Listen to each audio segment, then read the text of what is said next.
A paz do Senhor a todos. Já estamos gravando. Pai, Senhor. Hoje que vai ministrar a aula a nossa irmã Alana. Vamos fazer uma oração, né? Iniciando mais essa lição, sendo gratos a Deus por mais um momento de comunhão que Ele nos permite. Oremos a Deus. Amém. Senhor, meu Deus, meu Pai, rendemos graças ao Teu santo nome, por Tu ser um Deus bom, um Deus de amor, um Deus que nos concede a oportunidade de estarmos juntos, reunidos, para aprendermos um pouco mais acerca de Ti, acerca da Tua palavra. Te peço que se faça presente, se manifeste em nosso meio, mesmo distantes, separados, mas creio que unidos em Ti, estamos hoje aqui, nesta noite. Use a Tua serva, que vai ministrar a lição nessa noite, abre o nosso coração, o nosso entendimento, para que venhamos aprender um pouco mais acerca de Ti. Permanece conosco e nos abençoe nessa noite, em nome do Senhor Jesus. Amém. Amém. Graças a Deus. Amém. Posso começar, Sidney? Amém. Bom, Pai do Senhor novamente. É um prazer estar aqui participando e aprendendo mais uma segunda-feira com os irmãos. E hoje a nossa aula será a lição 10, que tem por título A Intercessão pelos Efésios. Lição de jovens, né? E tem como texto áureo o texto que está em Efésios, capítulo 3, versículos 14 e 15, que diz assim: por causa disso, me ponho de joelhos Julia. perante o Pai de nosso Senhor Jesus Cristo, do qual toda a família nos céus e na terra toma o nome. A verdade prática diz assim: devemos interceder pelos eleitos de Cristo, para que eles sejam fortalecidos de poder, vivam em comunhão e exercitem o amor de Deus. A leitura bíblica em classe hoje está no capítulo 3. Agora, a segunda parte do capítulo 3, que é a partir do versículo 14 até o 21. Na aula passada, nós estudamos e aprendemos sobre o capítulo 3, mas do versículo 1 até o 13, né? E hoje vamos ler a partir do 14, que diz assim: por causa disto, me ponho de joelhos perante o Pai de nosso Senhor Jesus Cristo, do qual toda a família nos céus e na terra toma o nome, para que, segundo as riquezas da sua glória, vos conceda que sejais corroborados com poder pelo seu Espírito no homem interior, para que Cristo habite pela fé nos vossos corações, a fim de, estando arraigados e fundados em amor, poderdes perfeitamente compreender com todos os santos qual seja a largura e o comprimento e a altura e a profundidade, e conhecer o amor de Deus, que excede todo o entendimento, para que sejais cheios de toda a plenitude de Deus. Ora, aquele que é poderoso para fazer tudo, muito mais, abundantemente além daquilo que pedimos ou pensamos, segundo o poder que em nós opera, a esse glória na igreja, por Jesus Cristo, em todas as gerações, para todos sempre. Amém. Que texto maravilhoso e que oração magnífica que o apóstolo Paulo faz aqui, né? E essa oração que o texto traz é uma oração de intercessão. E o que é que a gente entende sobre intercessão? Alguém pode comunicar? Sim, para o grupo, o que a gente entende? Rogar pela vida do próximo, pela vida do irmão.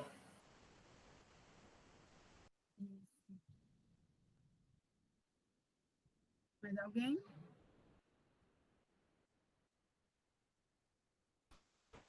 Bom, então, eu não... Estou ajeitando aqui meu áudio. Eu não consigo ver vocês, então não sei qual movimento assim que vocês fazem. Mas é isso mesmo que o Jonatas disse. Eu estou com eco terrível. que Jonatas disse, quando a gente ora por outra pessoa, deixa os nossos anseios e as nossas necessidades de lado e roga a Deus pela vida de outra pessoa. E nesse texto, Paulo faz essa oração intercessora pela igreja que está em Éfeso, né? E nessa oração de intercessão, ele faz 4 pedidos a Deus, que aqui eu pontuei, só que a gente vai falar ao longo da aula. E se vocês tiverem alguma contribuição, alguma questão, aí eu passo para Sidney Juntas, mas contribuição está aberto aqui, viu, gente? Por favor, contribuam para a aula. Esses 4 pedidos são pelo fortalecimento do homem interior, para que Cristo habite plenamente na igreja de Efésios pela fé, e, consequentemente, em nós, né? Porque esses escritos de Paulo nos abrange, chegou até nós, e eu acredito que seja assim. É o terceiro pedido, para que o povo possa compreender as dimensões do amor de Deus, que o texto vai explicar, vai falar e a gente vai procurar uma compreensão. E o quarto pedido é que o povo conheça o amor de Deus. Uma para que o povo compreenda, outro conheça. Vamos lá. Para a oração em si. Eu vou falando versículo por versículo para a gente entender, tá? Paulo começa a oração nos versículos 14 e 15. No 14 ele diz: por causa disto, me ponho de joelhos perante o Pai de nosso Senhor Jesus Cristo. Por causa disto, ele já vem falando, do que ele fala nos capítulos anteriores da carta de Efésios, que ele fala sobre a graça de Deus, essa graça maravilhosa, né? E lembrando de que, nesse mesmo capítulo 3, Paulo fala do mistério revelado a ele, e desta vez revelado à igreja, que é a obra de Jesus Cristo na cruz e a obra do Espírito Santo, que une, que não há mais separação entre o povo judeu e os gentios. Agora surge a unidade perfeita da obra de Cristo, que é a igreja, que é o corpo de Cristo. E depois fala sobre isso, Paulo começa a orar e diz: me ponho de joelhos perante o Pai de nosso Senhor Jesus Cristo. E aqui a gente vê uma curiosidade, e dá para a gente imaginar Paulo se pondo de joelhos, que não era um costume judeu, né? O judeu ortodoxo, ele orava de pé, geralmente com as mãos estendidas, e quando ele diz que se põe de joelhos, dá a entender uma causa muito grande, e como a gente vai ver mais na frente, quão complexa é essa oração, e esse ato de se pôr de joelhos é de total rendição e reconhecimento da soberania de Deus, que nós não somos nada e precisamos que Deus, em nome de Jesus, nos explique e abra os nossos olhos para esses mistérios, né? E no versículo 15, ele continua dizendo: do qual toda a família nos céus e na terra toma o nome, perante esse Pai do Senhor Jesus Cristo, do qual toda a família nos céus e na terra toma o nome. E aqui eu entendo que esse tomar o nome se trata de identidade. Que identidade é essa? Identidade de que agora nós somos filhos de Deus. E é por esse nome que nós somos reconhecidos agora. Peço que Sidney interfira, Jonas, Eunilton, quem quiser, porque esse é o entendimento que eu tive, né? Não dá, assim, no texto para saber ao certo, porque o texto diz isso, do qual toda a família nos céus e na terra toma o nome. Amém. Amém. Amém. Graças a Deus. Não, achei ótimo aí a sua colocação, porque realmente não é a forma padrão, né, de oração. E essa oração, né, é aquela oração que ele retoma, né? Lá, o capítulo 3, o versículo 1, a intenção era começar a oração lá no versículo 1, né? Mas aí ele entra ali num parênteses ali que a gente estudou na lição passada, né? E agora ele só retoma agora no versículo 14 e retoma ali o raciocínio que ele vinha, né? Por esta razão eu me ponho de joelhos diante do Pai, de quem toda a família nos céus e na terra recebe o nome. Isso aqui já é a minha versão NAA, tá vendo? Então ele já tem essa ideia um pouco diferente, né? De toda... aqui ele fala de quem toda a família nos céus e na terra recebe o nome, né? Essa expressão aqui é muito interessante, né? Porque aí ele vai usar aí o termo pátria, né? Que é família, que já é derivado de pai, né? E que a ideia aqui é o conceito de paternidade, né? Ou seja, Deus é pai de todas as famílias da terra, né? Então, todas as famílias da terra têm em Deus a sua paternidade primeira, né? O seu pai, o seu criador, né? Aquele a quem deu vida, né? Na NVI tem de quem toda a paternidade nos céus e na terra recebe o nome, né? É essa ideia de origem, da comunhão e unidade em todas as ordens dos seres finitos, né? Os seres criados por Deus, né? Então essa basicamente é a ideia. Então tem a ideia de ser filho a partir da criação. Quando ele fala nos termos aí de família, né? Ele dá a entender essa ideia de que, do qual toda a família nos céus e na terra toma um nome, né? Ou seja, toma um nome que é pai, né? Cuja paternidade está em Cristo, né? Então a ideia de deixar claro, né? Essa ideia de origem em Deus, né? Que é o que ele começa a falar, né? Que quando ele fala que se põe de joelho, é perante quem? O Pai de nosso Senhor Jesus Cristo. Então ele desenvolve essa ideia de família, né? Nesse sentido aí, né? Tem uma Bíblia aqui com comentários que a gente tem que fala assim: a família de Deus inclui todos aqueles que creram nele no passado, que creem no presente e que crerão no futuro. Todos nós formamos uma família porque temos o mesmo Pai. Verdade. Amém. Obrigada. Prosseguindo a oração de Paulo no versículo 16, que ele segue dizendo: para que, segundo as riquezas da sua glória, vos conceda que sejais corroborados com poder pelo seu Espírito no homem interior. E para ajudar na compreensão, eu trouxe essa NTLH, que diz assim: e peço a Deus que, da riqueza da sua glória, ele, por meio do seu Espírito, dê a vocês poder para que sejam espiritualmente fortes. Então, Paulo aqui, ele pede a Deus que só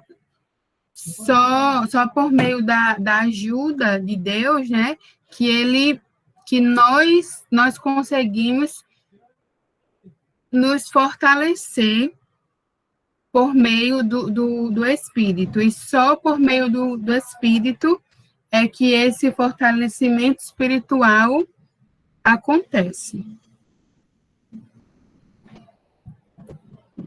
Prosseguindo para o versículo 17, que diz: para que Cristo habite pela fé nos vossos corações, a fim de, estando arraigados e fundados em amor. Aqui a gente pode pensar na figura da árvore, quando ele diz estando arraigados. A gente pode perceber que dá um sentido de enraizados. E fundados traz a imagem de um edifício, que dá o entendimento de fundamentado, alicerçado, e em quê? Em amor. E a gente pode perceber esse amor lá em Colossenses, capítulo 3, versículo 14, que diz, sobre tudo isso, revestivos de amor, que é o vínculo da perfeição. Quando nós estamos fundamentados e arraigados nesse amor, para que Cristo habite pela fé nos vossos corações. Então, Paulo, ele roga a Deus que auxilie o povo nessa questão e que fundamente e enraize o povo nesse amor, que nós vamos ver mais na frente. Que ele continua a ideia no versículo 18, que diz, vamos ler para a gente fazer junto aqui, para que Cristo habite pela fé nos vossos corações, a fim de, estando arraigados e fundados em amor, poderdes perfeitamente compreender com todos os santos qual seja a largura e o comprimento e a altura e a profundidade. Aqui eu fiquei em dúvida sobre a que Paulo se refere, dando essas dimensões.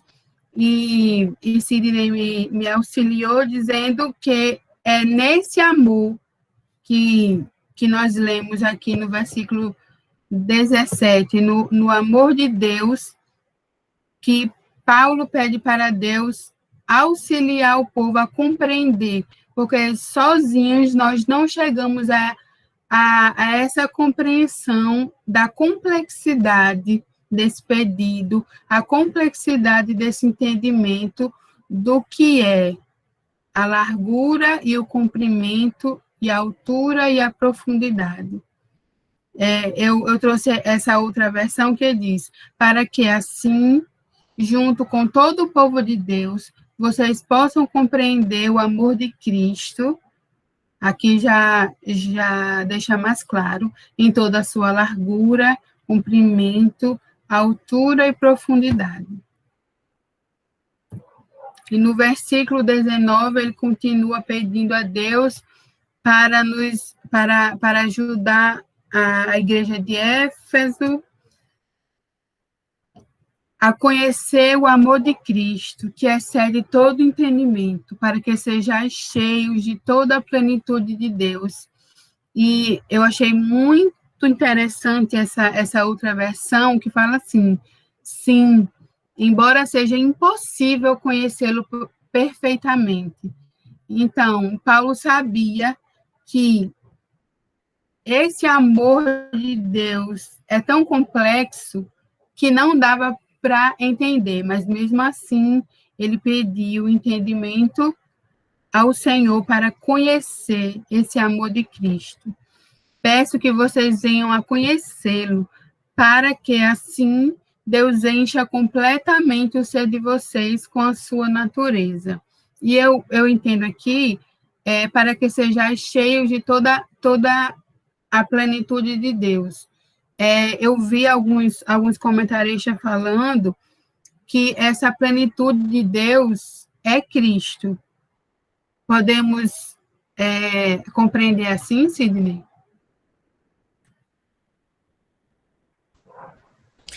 É interessante, viu, Alana? Essa oração de Paulo é uma oração muito efusiva, é uma oração muito dedicada, né? Muito profunda que ele faz ali.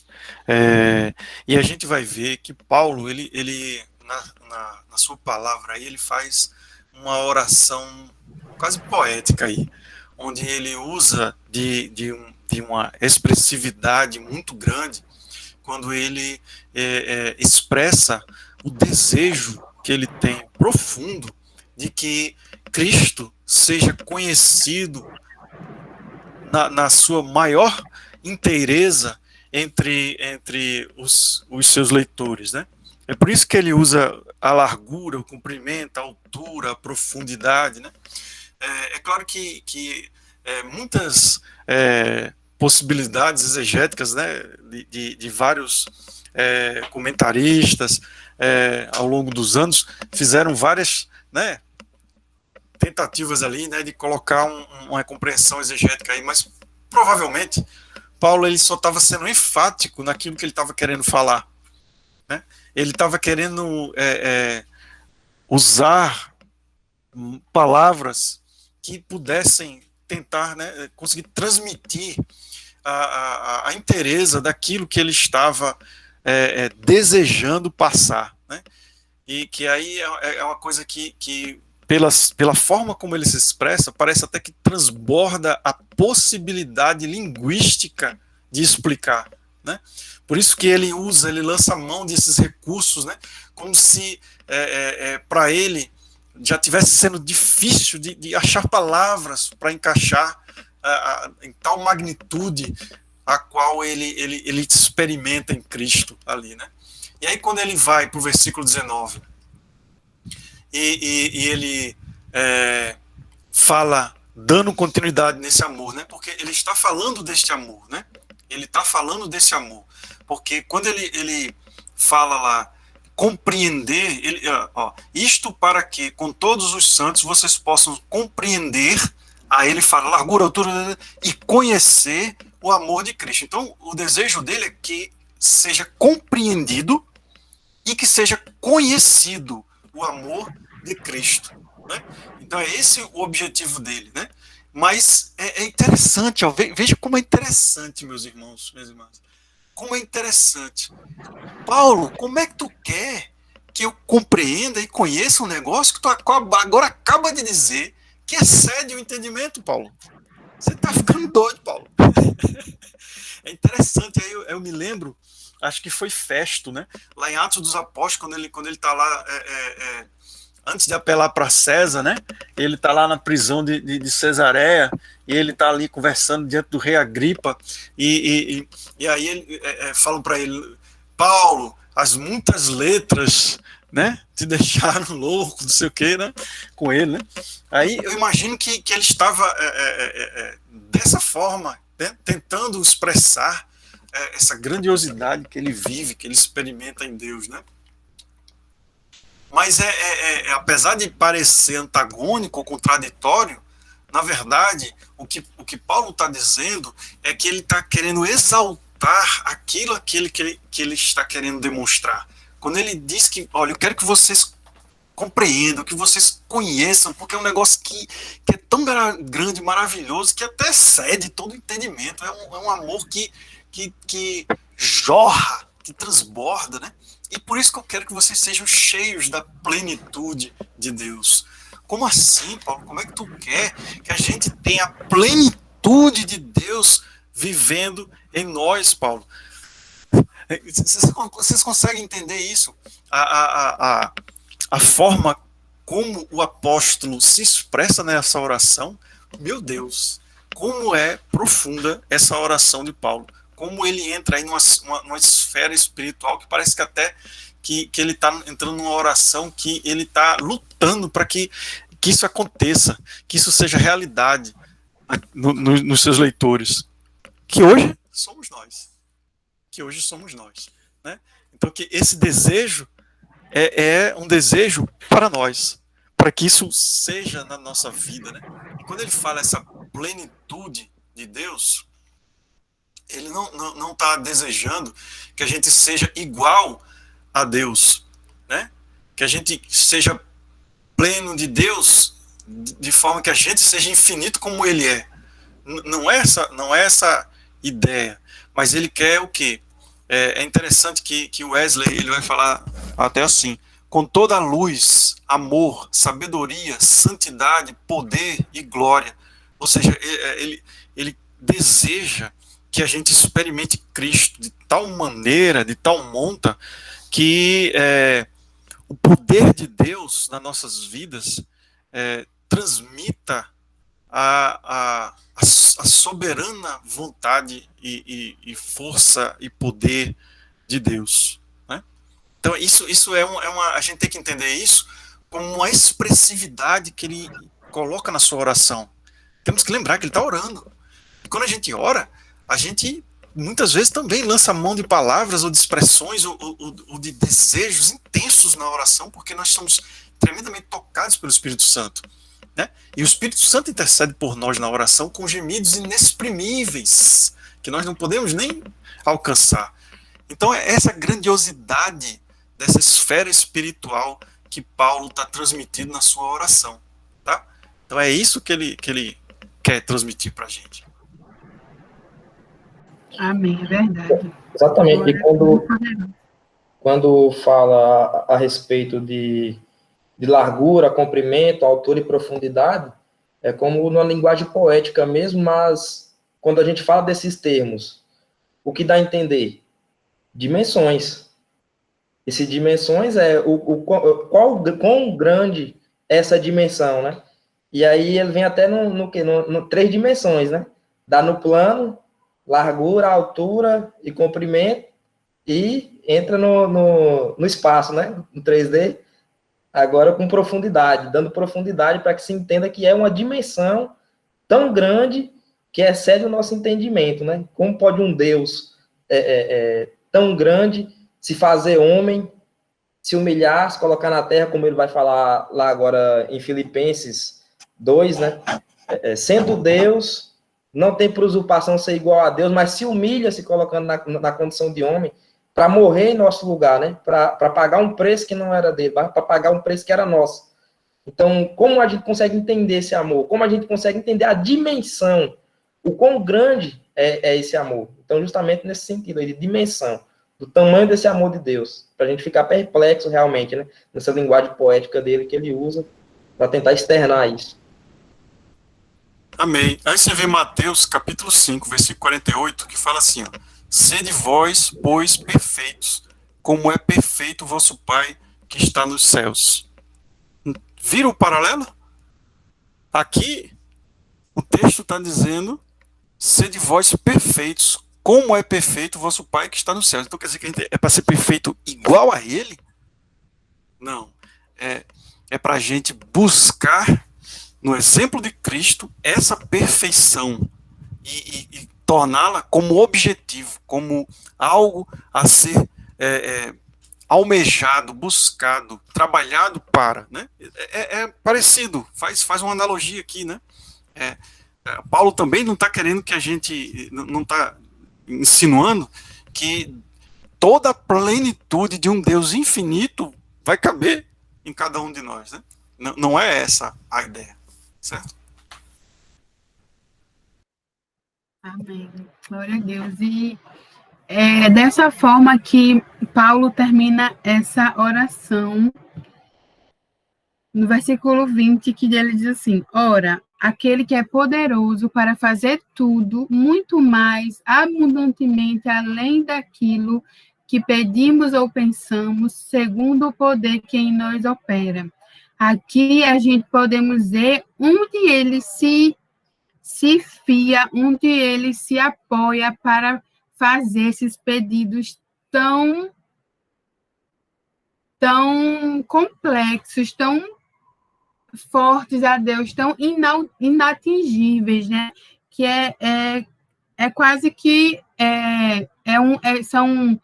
são pedidos muito grandes, que são coisas que sem Deus a gente não consegue entender, compreender, dimensionar de jeito nenhum. E é confiado nessa certeza de que Deus é poderoso para fazer tudo muito mais abundantemente além daquilo que pedimos ou pensamos, que Paulo pede, que Paulo roga a Deus pela igreja que está em Éfeso. E ele termina com a doxologia, dando glórias a Deus, enaltecendo o nome do Senhor, que diz aqui no versículo 21, a esse, glória na igreja por Jesus Cristo, em todas as gerações, para todos sempre. Amém.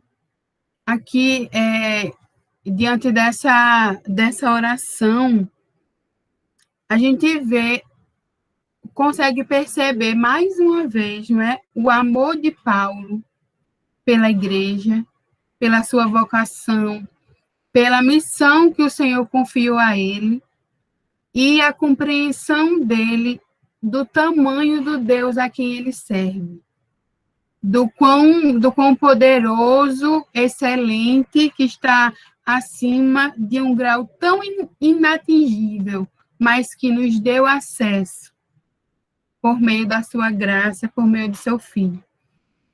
Então, a gente conclui essa lição, ela é mais curta, ela não tem assim, muito aprofundamento, e eu também não tenho muito aprofundamento, por isso que eu peço auxílio aos mestres. Eu queria fazer uma pergunta. Faça.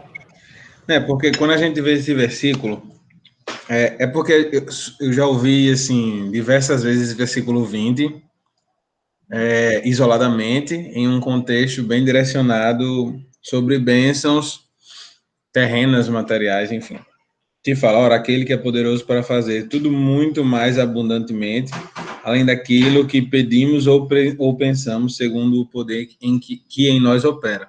Com certeza, quando a gente está falando do poder de Deus, do poder da oração, todas essas coisas que geralmente se fala, né?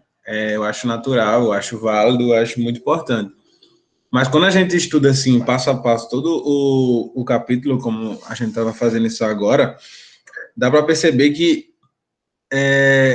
uma essência, eu acredito, né? Eu vejo dessa forma, queria também escutar a opinião de vocês, que quando ele fala que Deus é poderoso para fazer mais abundantemente daquilo que pedimos ou pensamos, muitas vezes ele está, ou melhor, eu acredito que ele possa estar se referindo diretamente à complexidade, à grandiosidade, à misericórdia do Senhor, ao fato de estarmos em Cristo, né, que é nele a sua plenitude.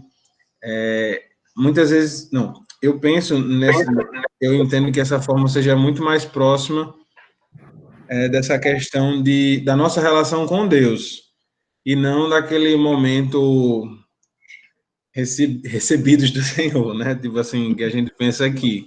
Quando a gente estuda mais a fundo, a gente percebe que o capítulo ele está tratando muito sobre isso, sobre o tamanho de Deus, o tamanho do amor de Deus, da misericórdia dele, que a gente não consegue nem compreender, mas que a gente precisa buscar sermos fiéis e sermos a imagem e semelhança dele, né? Como a busca, né? Pelo menos isso. E é mais ou menos isso que eu consigo compreender, porque eu nunca tinha parado para prestar atenção, assim, colocar na minha cabeça sobre esse versículo. Geralmente eu escutava ele de uma forma isolada e num contexto bem amplo. Como eu disse, eu não estou dizendo que não possa ser, mas quando a gente vê o passo a passo, a gente vê que é uma relação muito mais nós e Deus do que nós e a terra, como geralmente se ouve. É verdade, né? Quando a gente lê o texto e o contexto, a gente vê o que é tudo muito mais, que não é sobre uma coisa material que eu quero, mas é sobre esses mistérios de Deus, sobre esses pensamentos altos do Senhor que a gente não consegue atingir, como a gente viu aqui, todas essas coisas que Paulo pede ao Senhor. Realmente, o texto não fala sobre bens materiais, mas eu acredito que um Deus que revela essas coisas a nós, seres humanos fracos, e um Deus que nos permite sentir esse amor e participar dessa glória toda, ele não vai deixar faltar nada a nós. Com certeza, sem dúvida alguma. É porque, assim, só fazendo um parênteses, às vezes eu acho que tem gente, talvez até eu já tenha feito isso na vida, de tipo assim, ter algo que tem aquilo que a gente precisa, né? Deus sabe que a gente precisa, aquilo que a gente necessita. E aí a gente sabe que Deus é misericordioso e amoroso, que ele vai suprir essa necessidade. Só que às vezes a gente, quando vê isso, a gente começa a imaginar aqueles sonhos que a gente não sabe nem se é de Deus e fica assim, não, mas Deus é poderoso para fazer. Deus é poderoso para fazer. Mas, assim, não tô questionando o poder de Deus em fazer coisas na nossa vida, tá, gente? Mas só dizendo que como é importante e é inclusive a base para essas outras coisas não serem... melhor, para a gente poder receber, né, também de Deus mais coisas, não que seja uma troca, mas sim porque ele é o Pai, ele é o amoroso. Como é importante a gente receber da presença, né? Receber desse relacionamento íntimo com Deus. E conhecer, né? Ler a Bíblia e conhecer do que se trata. Conhecer profundamente. Amém. Interessante essa reflexão aí, Anildo, e é interessante a gente lembrar que no decorrer do texto que a gente está estudando aí, esse trecho, a gente vê que Paulo, ele tem a expressividade dele é tão grande, né, que até parece que Paulo está ouvindo nossos pensamentos quando a gente vai lendo. Que aí a gente vai olhando e vai dizendo, peraí, Paulo. Aí ele diz, peraí o que, rapaz? Aquele que é poderoso para fazer tudo mais abundantemente, além daquilo que pedimos ou pensamos, segundo o poder que em nós opera. Tá vendo? É como se ele dissesse, como se ele estivesse vendo aqui, né, que a gente, lendo aqui o texto, e começa a pensar aqui, peraí, como é que você pode querer que eu entenda, que eu conheça um negócio que excede todo o entendimento? Peraí, rapaz, como é que tu tá falando? Cheio da plenitude de Deus, plenitude de Deus todinho, tem certeza? Aí é como se ele estivesse ouvindo a gente falando, né, retrucando a oração dele, né? E aí ele chega e irrompe nessa doxologia maravilhosa aí, né? Onde ele fala, você está pensando que eu estou falando de quem? Eu estou falando do Todo-Poderoso. Ele é capaz de fazer o que eu estou orando. Eu oro a um Deus que pode, porque ele é poderoso para fazer, não é só fazer o que eu estou dizendo, ele é para fazer mais abundante daquilo que a gente pode pedir ou sequer pensar que ele possa fazer.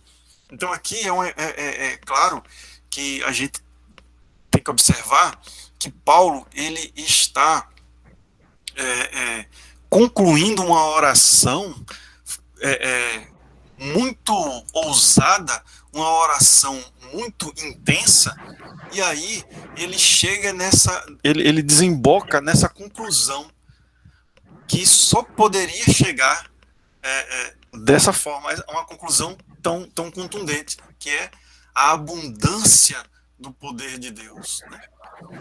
Então é muito importante, como o Nildo falou, a gente realmente se acostumar a observar os contextos, né, daquelas passagens que são jogadas muitas vezes, né, que são repetidas e muitas vezes soltas, né, mas que a gente precisa ler a Bíblia mesmo, a gente precisa estudar a Bíblia mesmo, a gente precisa ver o texto para que a gente entenda o que ele está dizendo para nós, né? E ele fala que é em segundo o poder em que nós opera em nós o poder, opera em nós esse poder que é dado por Cristo para fazer aquilo que lhe apraz. É importante a gente fazer o vínculo, né, de que o poder de Deus opera na intenção, no sentido da vontade dele, né? Eu concordo com ele que muitas vezes alguns trechos como esse versículo 20, pode subsidiar um pensamento triunfalista, um pensamento positivista, e que na verdade não é essa a intenção do texto, né? Quando a gente olha para o texto, estuda o texto, vê essa oração maravilhosa de Paulo, a gente começa a entender por que ele se expressa dessa forma, né? Então, não poderia ser de outra forma ele terminar essa oração, Tá vendo? A esse glória na igreja, por Jesus Cristo, em todas as gerações, para sempre. Amém. Dá vontade até de a gente pegar isso aqui e começar a cantar. A Ele a glória. Né? Parece que a gente está querendo fazer coro com Paulo aqui, já lá em Romanos, né? Quando ele expressa aquela doxologia maravilhosa, e parece que a gente está querendo, dá vontade, né? De terminar isso aqui e já exaltar ele num hino de adoração. Não dá, não? É verdade. É verdade, por isso que eu botei esse aqui, bonequinho, ô Glória, que é essa vontade. E Paulo era pentecostal, né? Apesar de não ter ainda na época.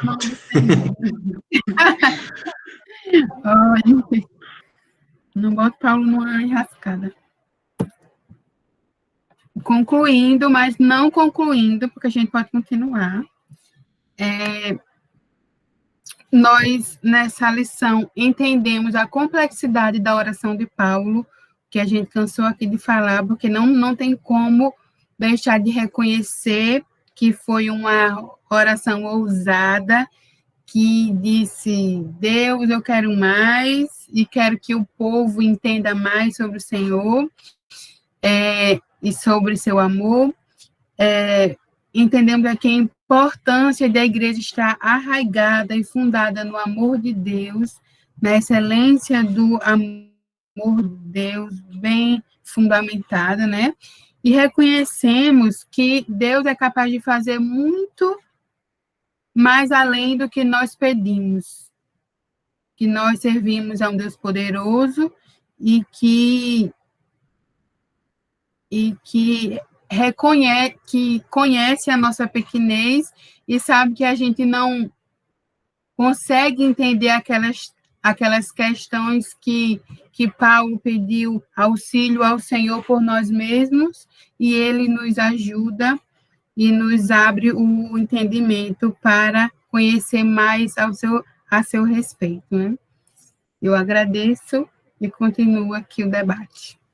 Tem só um detalhe que eu acho interessante, assim, eu estava pensando aqui, né? Que às vezes parece que, quando eu falo a gente, não é nós cinco necessariamente, ou talvez a gente já tenha feito isso em algum momento da vida, mas às vezes eu penso que como é importante essa questão de orar e de buscar conhecer a Deus de fato. E porque, assim, às vezes parece que a gente está na igreja, os cristãos, de modo geral, às vezes estão na igreja e meio que vivem de migalhas. Entendo o que eu quero dizer. Eu não estou falando que as pessoas estão como se fosse pedindo esmola, não.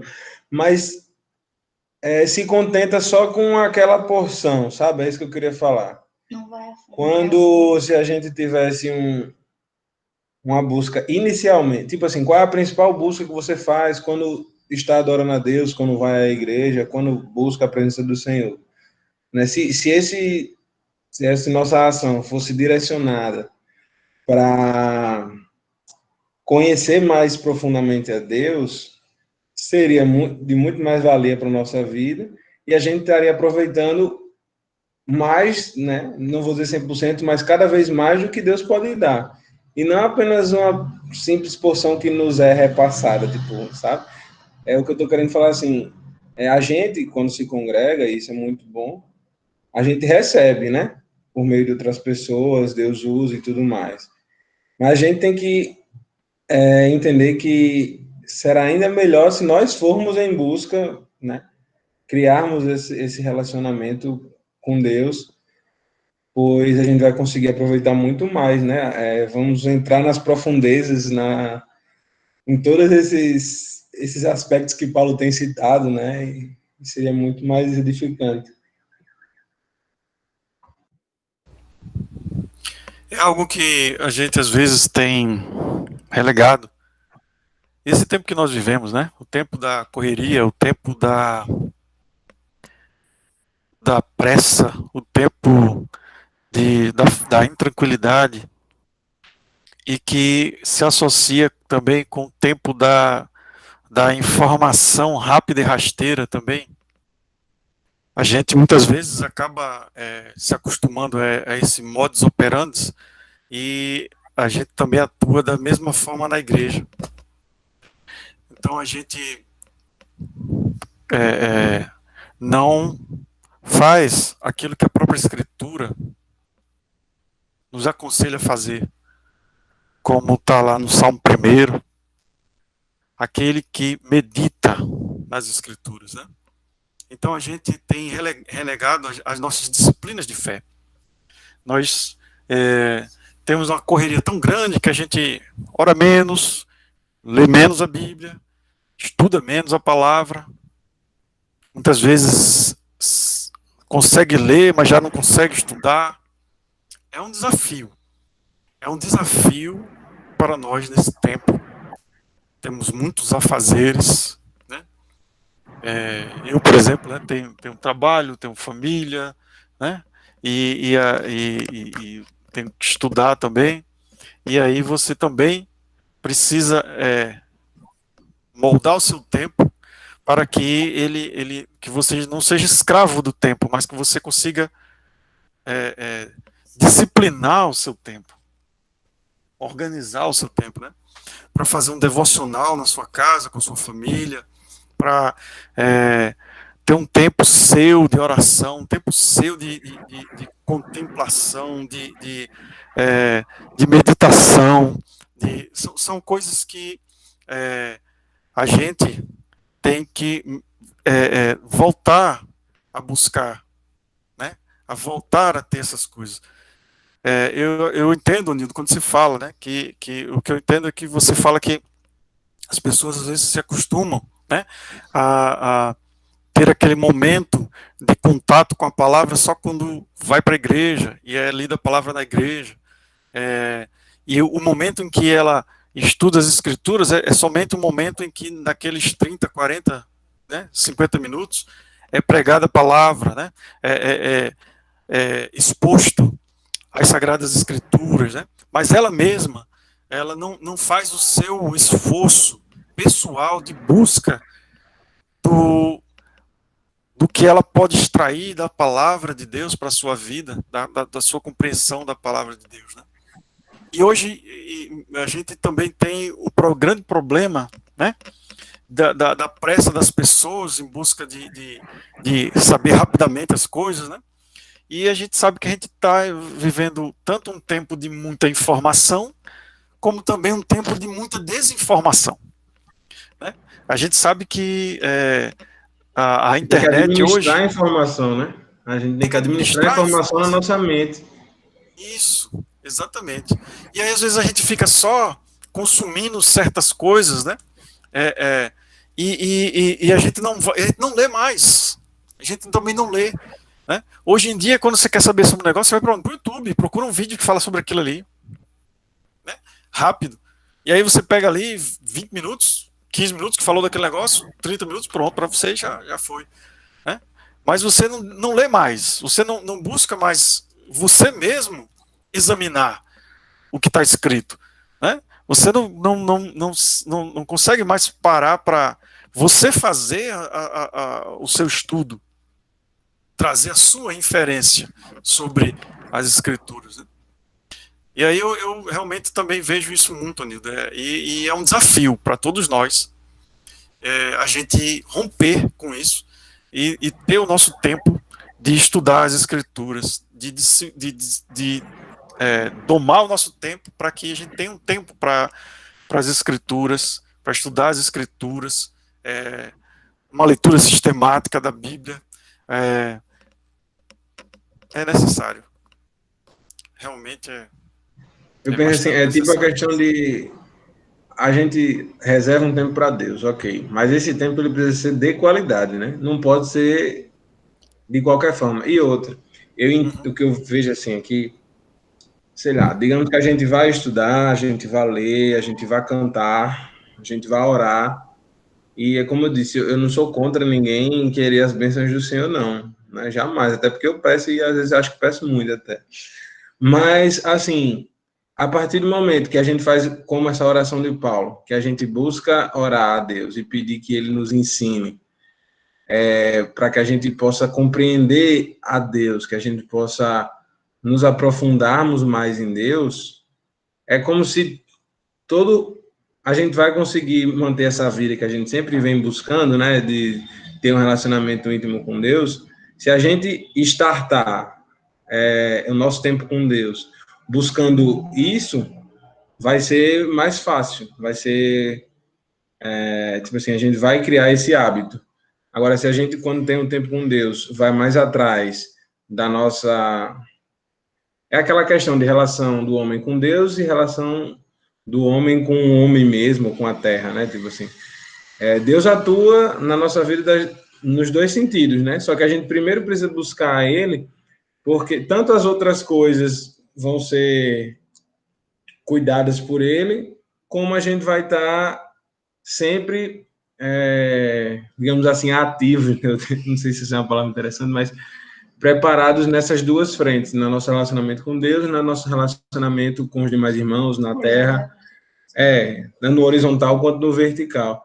Agora, quando a gente busca a Deus mais puxando para a nossa questão terrena, acaba que a gente pode não se firmar tanto no relacionamento com propriamente Deus, entendeu? É mais ou menos isso que eu estou querendo falar. Não sei se vocês estão conseguindo pegar esse raciocínio. É isso. Amém.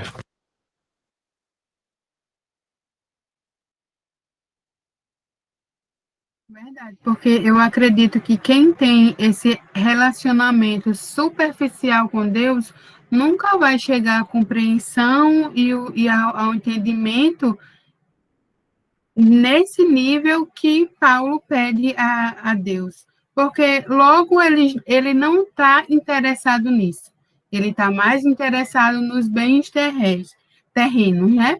E a Bíblia diz que o homem que espera somente nessa vida é o mais miserável dos homens, né?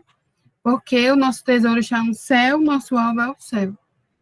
Apesar de a gente precisar, sim, de provisão aqui na terra por enquanto, né? Amém. Isso. Eu acho que a leitura bíblica, o estudo bíblico, ele inclusive, ele nos transporta a possibilidades até diferenciadas na oração. Por exemplo, eu acho que um desafio que a gente pode ter é a gente, depois dessa aula, de ter lido essa perícope, essa oração de Paulo, eu acho que agora o desafio é a gente orar como Paulo. É a gente olhar para esse texto e orar: Senhor, como eu desejo esta riqueza da sua glória. Eu quero ser fortalecido no teu poder, mediante o teu espírito, no meu íntimo, Senhor. Eu quero, Senhor, que Cristo habite no meu coração, de tal forma que eu seja enraizado, alicerçado nesse amor de Cristo. Eu quero, Senhor, eu desejo, Senhor, estar em comunhão com todos os santos e compreender a inteireza deste amor, Senhor. Eu quero conhecer este amor de Cristo, mesmo sabendo que Ele é excelso em entendimento, que Ele é maravilhosíssimo, grandiosíssimo, mas eu desejo, eu anelo por entender e viver nesse amor, Senhor. Eu quero ser cheio da Tua plenitude, meu Deus. Eu quero, Senhor, esse poder maravilhoso que é capaz de fazer muito mais do que o que eu posso lhe pedir ou em oração, ou do que eu posso imaginar que o Senhor possa fazer. Eu desejo esse poder, Senhor.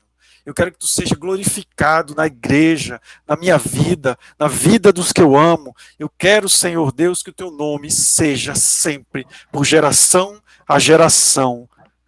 Amém. Veja que você orou com Paulo. Veja que você orou como Paulo, que você buscou a inspiração nas Sagradas Escrituras para ter uma oração bíblica. Então, eu acho que a gente precisa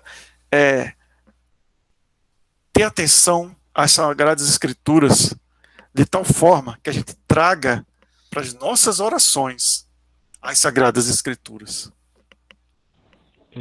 Isso vai fazer uma diferença grande. Tá me ouvindo? Amém, crente? Ouvindo. eu acho interessante que quando realmente, tudo bem, o Nildo citou uma situação a respeito de pedir através da oração, e levando em conta esse contexto, eu estava pensando aqui, muitas vezes, quando a gente se aproxima muito de Deus, claro, através não só da oração, mas através da leitura, porque a gente não se aproxima de Deus não só por um meio, mas pelos dois. Nem muita oração, nem muita palavra, deixando em falta um dos dois. E quando a gente realmente está firme, buscando ao Senhor de todo o coração, de todo o entendimento, a gente basicamente para de pedir para nós mesmos, porque a gente não sente a necessidade de estar pedindo. Eu não sei vocês, mas eu digo isso porque eu já senti essa situação assim, principalmente logo quando novo convertido, que eu basicamente não sabia nem o que pedir a Deus, nem nada.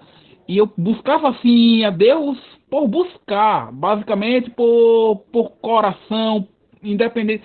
Não buscava basicamente apresentar a situação do meu irmão, nem nada. Buscava a Deus por buscar. Sentia vontade de ter Ele perto de mim cada vez mais. Então, eu não sentia a necessidade de pedir nada a Ele. E era o período no qual eu me sentia mais próximo a Deus, basicamente. Entendeu? É dessa forma, creio que Paulo deveria estar se sentindo nesse momento. Não a questão de pedir, mas a questão justamente de orando, estar se aproximando cada vez mais do Pai, de forma que ele não sentia necessidade de estar pedindo nada, porque só o Pai já supriria a necessidade dele, de forma que não era necessário ele estar pedindo. É basicamente isso que eu aprendo, entendeu? Pois é. Fazendo só uma referenciazinha. Me dá Eu uma lembro muito. plantilla aí na testa. Eu lembro muito da passagem de Ezequiel 47, né? Tipo assim, onde você quer, qual nível você quer atingir, né, no relacionamento com Deus.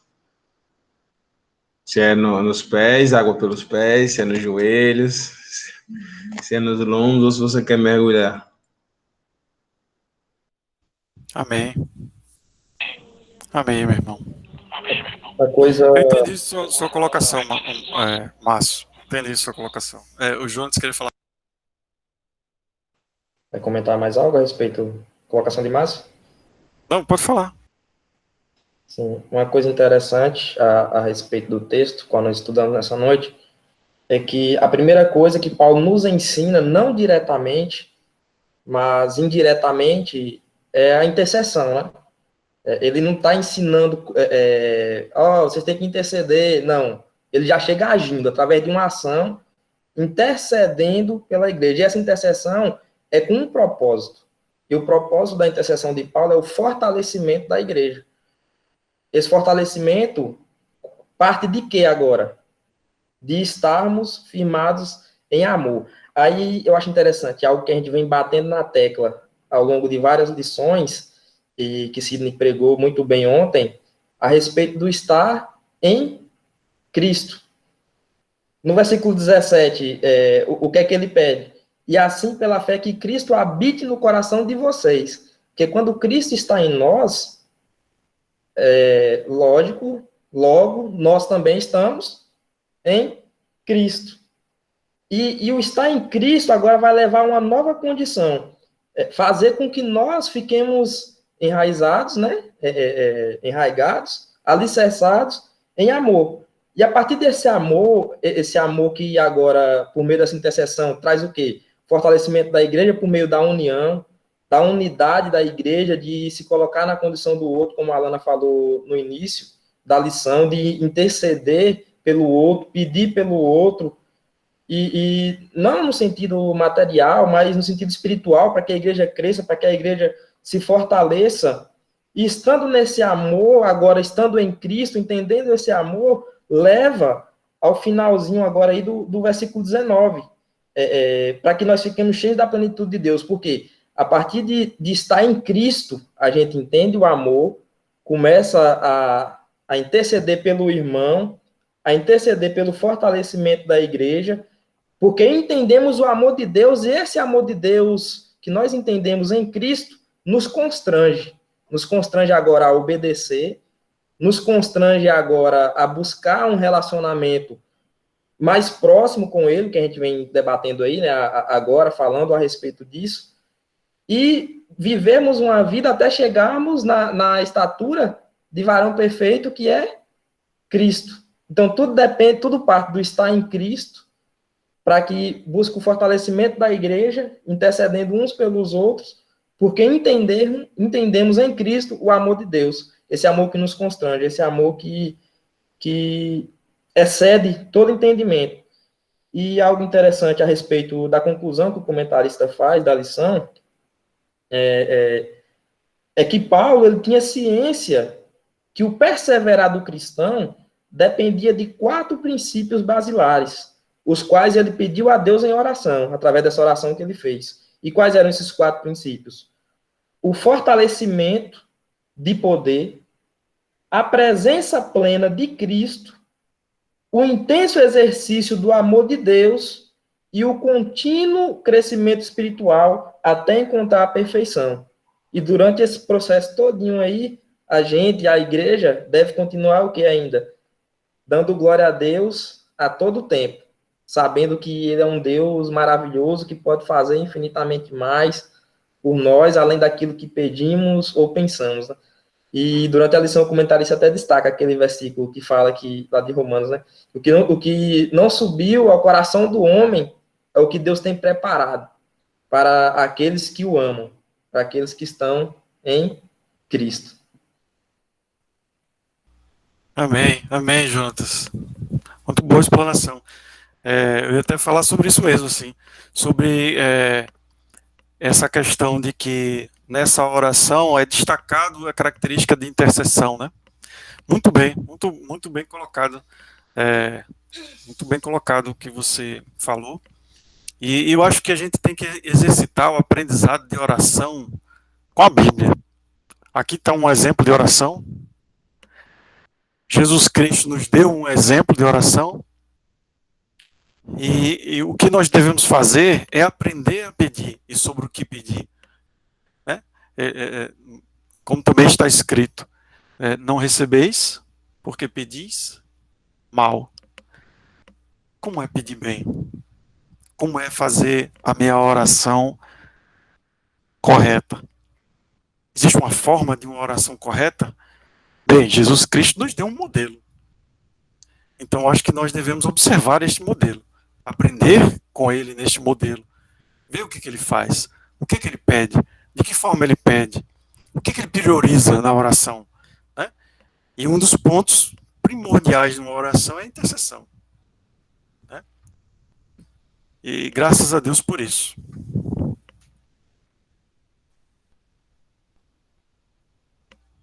Amém. Glórias a Deus. Aprendi bastante com o comentário de vocês. E, Sidney, sobre o que você falou, sobre orar o texto bíblico. Eu vi um vídeo sobre daquele grupo, daquele canal Discípulo, não sei o que, Discípulo. Escola dos Discípulos. Isso. Que ele fala sobre a experiência de oração dele, como ele passou da oração enfadonha e cansativa para oração prazerosa e bíblica, né? E ele diz que uma das etapas é ler um trecho da palavra e orá-lo, né? Perfeito. Muito interessante. Perfeito. E a palavra é base para tudo, até para a oração. É isso que a gente está concluindo. Veja que essa é a conclusão, né? Então, precisamos ter tempo de ler e de estudar a palavra. É verdade. E por experiência, a gente vê, quando a gente ora usando a palavra, Senhor, como tu fizeste com Moisés, Senhor, tu pode fazer comigo, mostra a tua glória. É muito lindo, assim, quando você ora usando os elementos que o Senhor mesmo deixou para nós, né? É verdade. Maravilhoso. É verdade, irmão. É isso mesmo.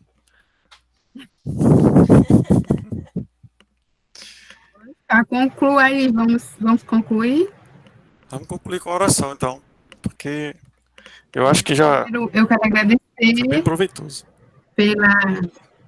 eu quero agradecer pela oportunidade de aprender, né, pela paciência também de que vocês tiveram de me ouvir. E é isso. Eu acho realmente um privilégio estar passando por esse sufoco. É um sufoco bom, porque a gente aprende, a gente sabe que é assim que a gente aprende. E um beijo a Carmen, que eu tô só vendo ali a cabecinha dela às vezes. Pois é isso. E vamos, como o Sidney falou, vamos exercitar essa oração intercessória, né? Que isso prova que nós estamos no amor de Cristo, né? Na ação de orar pelo outro. Vamos lá. Carmen também tá mandando um beijo aí. Mandando beijo, abraço, Pai do Senhor para todo mundo. Amém. Graças a Deus. Alguém com desejo de fazer essa oração aí para encerrar? Chega lá. Você está com desejo, estou vendo. Você está com desejo. Só precisa abrir aí o seu microfone, eu acho que está fechado. Está fechado? Tá? Oi? Ah, não, estou vendo. Tá, agora? Estou vendo. Oremos. Pai querido e maravilhoso, em tua presença, Senhor, queremos te agradecer por esta noite tão especial. Pai querido, obrigado por esse grupo de irmãos, Senhor, que estão dispostos a aprender mais da tua palavra, a conhecer mais quem tu és, como tu pensas, Senhor, como o Senhor se move. Pai querido, obrigada. Obrigada pela tua graça e pelo teu amor derramado em nós. Pai querido, nesta noite queremos te pedir, Senhor, que aumente em nós e fortaleça em nós o desejo de orar pelos nossos irmãos. Essa oração intercessória é tão importante, Senhor, e que o Senhor derrama o seu amor nos nossos corações e assim nós podemos interceder pelo outro, sabendo que nós somos maus, Senhor, e que por nós mesmos não sai coisa boa alguma, mas em Ti, no Senhor, em Jesus, em nome de Jesus, nós podemos chegar até essa mesma atitude que Paulo teve, de orar pelo próximo. Pai querido, continua, Senhor, fortalecendo esse grupo, a Juventude Neópolis, Senhor, nos ajuda a crescer em Tua presença. Pai querido, abençoa, Senhor, a todos que estão aqui e aos que não puderam vir. Continua conosco durante essa semana e que nós possamos nos reunir novamente segunda-feira para aprender mais de Ti. É isso que nós te pedimos e te agradecemos. Amém. Amém. Glórias a Deus. Tchau, irmãos. Pai Senhor. Amém. Pai Senhor. Pode ser o Mônica, o Nildo, a Lana, a Jonatas,